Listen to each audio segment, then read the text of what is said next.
Hello, and welcome to this clip looking at dissolving precipitation and neutralisation using two microscale practicals. They're from the Royal Society of Chemistry article on microscale precipitation and neutralisation. The link for this is in the video notes below. So the precipitation is going to be lead nitrate and potassium iodide creating the yellow precipitate of lead iodide. And then the neutralisation is going to be between citric acid and sodium carbonate. So first of all, let's have a quick look at the process of dissolving. So you start with an ionic lattice, and you need to overcome the ionic bonds in that lattice to create what we call gaseous ions. This is a model to try and explain the complete separation of all the ions in the solid lattice. Now, lattice enthalpy is something covered at A level, but it's described as the formation of 1 mole of solid lattice from its constituent gaseous ions. So this process is the opposite of that. It's the taking apart of the ionic lattice. So once we've got our separated gaseous ions, we need to surround them with water molecules so they don't reattach to each other by electrostatic attraction to form the ionic lattice as a solid again. So this forms what we call hydrated ions. And the difference in energy between the ionic lattice in solid form and the hydrated ions is known as the enthalpy of solution. So let's have a quick look at the process of hydration. I mentioned that water molecules surround the ions. They do so because the water molecule is polar and the ion is charged. So the partial charge of the water molecule will attract to the oppositely charged ion. So therefore the delta positive hydrogens will attach themselves to the negatively charged anions, in this case Cl-, and the delta negative oxygens will tend to attract to the surface of the cations, in this case the Na+. So this attraction releases energy, just like any chemical attraction. So the enthalpy of hydration, as it's called, is always exothermic. Now what's interesting is what happens as you go down groups. So as you'll probably be aware, the ionic radius as you go down a group will increase. So therefore that will cause the nuclear attraction that's exerted on the outer shell electrons, and by default the surrounding water molecules if they're hydrated, to actually weaken. So therefore we say that it's less exothermic as you go down the group. So taking a quick look at the halides, for example, in the form of sodium halides, you can see that the number for sodium iodide is much less negative than the number for sodium chloride. So this is to do with the large ionic radius of the iodide ion compared to the small ionic radius of the chloride ion. So this can be represented as an energy cycle using Hess's law to guide us. So Hess's law states that the route taken for a reaction is independent of the total enthalpy change. In other words, you can either take a direct route to form the enthalpy of solution, or you can take an indirect route by using lattice enthalpy and the sum of the hydrations. So that gives us something called delta sol H. Now if we look at the equivalent for potassium chloride, we're going to go against this purple arrow, so therefore this becomes a positive value. These stay as negative values because we're following the same direction as the green arrows. So inserting that into the expression we had on the last slide, we can now work it out at plus 26 kilojoules per mole. So that means that the enthalpy of solution for potassium chloride is endothermic because it's a positive value. Now if you look at these two versions, sodium chloride on the left and potassium fluoride on the right, you'll see they're very slightly different from each other. They're broadly using the same template we used before, but if we look at the left-hand one, you can see the lattice enthalpy is 778, but the sum of the hydrations is 774. That leaves a difference of plus 4, so this one is going to be endothermic. The one on the right-hand side, you can see that the lattice enthalpy is 808, but the hydration total is minus 826, so the difference here is minus 18. So this one will be exothermic. So what happens when you precipitate? Well, basically what's going on is that the energy required to overcome the endothermic nature, or to supply the energy required to power the endothermic nature of the delta sol H, or the solution enthalpy, is greater than what's available at room temperature. So if, in other words, it's not hot enough at room temperature to dissolve the compound, you get precipitation. So what we can do is write this as an overall ionic equation by cancelling out spectator ions. In the demonstration we're going to use potassium iodide, not sodium iodide, but this is going to be the actual precipitation reaction we're going to look at more closely. So in this version we're going to look at lead-2 nitrate. Now it's important to point out that lead-2 compounds are toxic.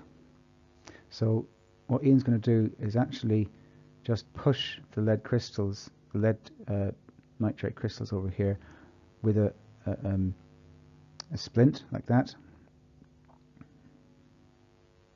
So he's not touching them. And the potassium iodide crystals on the left, he's also going to push with a wooden splint. So we wouldn't use crystals of lead-2 compounds with students. Now you can see what's happening here.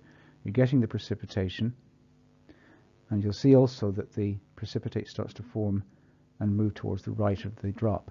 That's because the iodide ions moving in from the left are lighter than the lead-2 ions moving in from the right. So the iodide ions can travel further.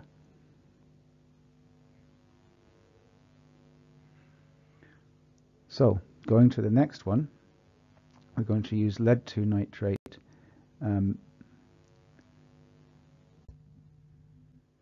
But this time it's going to be a solution. So we're expecting the same ionic equation. And to try and reduce the risk this time, this will be the version we might use with pupils or students. The lead-2 nitrate is dissolved in the droplet that Ian's now pushing into the main drop of water. So the lead-2 ions are now diffusing easily. So rather than being having to dissolve, they're already dissolved in water. So what will happen is you can see that the way in which the precipitate spreads out more, that's because of the level of diffusion the lead-2 ions have exhibited.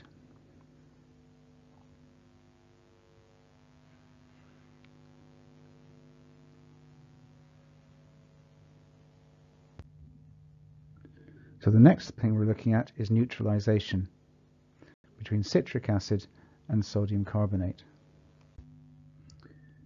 So you've got the word equation at the top, and you've got the opened up structure of citric acid with the sodium carbonate reacting with it to make sodium citrate, carbon dioxide and water. So I'm going to try and show you how you can simplify this into its simplest ionic equation. So taking 3 moles of sodium carbonate, you can split that up into its aqueous ions, like you can see in blue. And the citric acid itself can split into 2 citrate ions plus 3 hydrogens as H pluses. So if I highlight those are the protons that come off when citric acid behaves as an acid. Now at the bottom you've got 2 citrate ions, but this time you've got sodium plus. So we formed a salt because the hydrogen ions in the citric acid have been replaced by a metal ion. So the ionic equation, scrubbing out the citrate ions and the sodium ions, looks something like this: 3 carbonate ions, 6 protons, giving 3 carbon dioxide molecules and 3 molecules of water.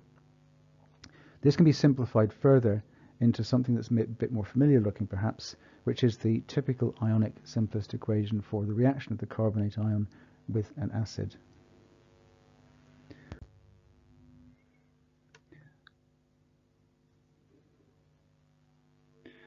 So in this one, we've got sodium carbonate and citric acid going to be reacted together.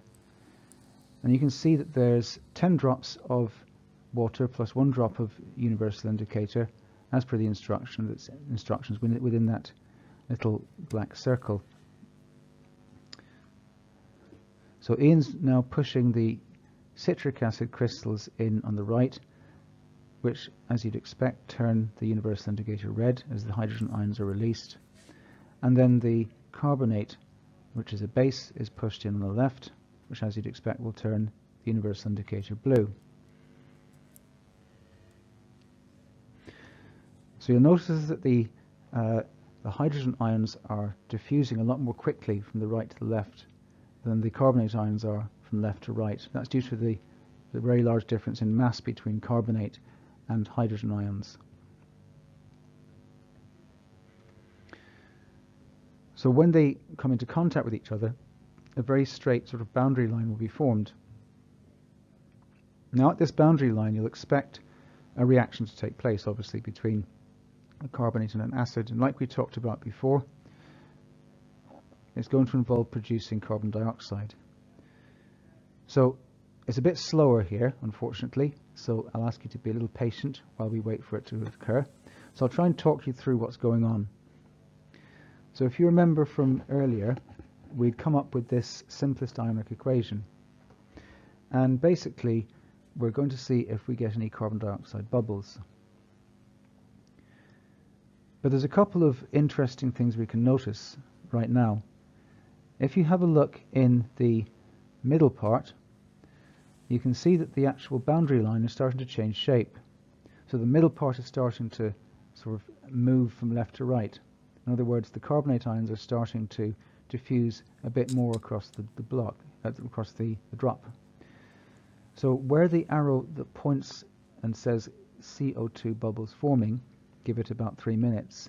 Where that's pointing, that's where you need to look out for, because as the bubbles start to form, what they're going to do is prevent the carbonate ions from diffusing across them, obviously going from one state of matter to another.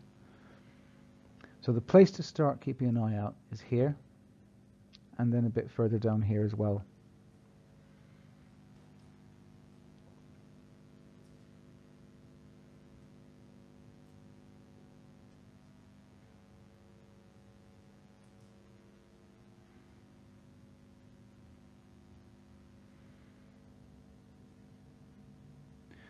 So hopefully you can start to see something forming just there.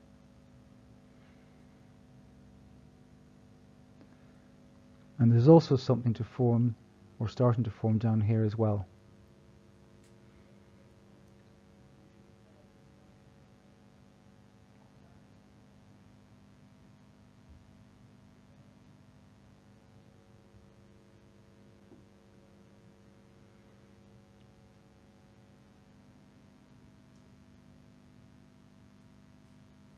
So like we said, although it's a little bit slower than before, I think there's probably enough evidence now to say that there's a bubble of gas forming here. And there's another little one forming down here. So you may have to zoom in a little bit on your phone or your device to see it, but hopefully you can now see 2 distinct bubbles in place. Okay.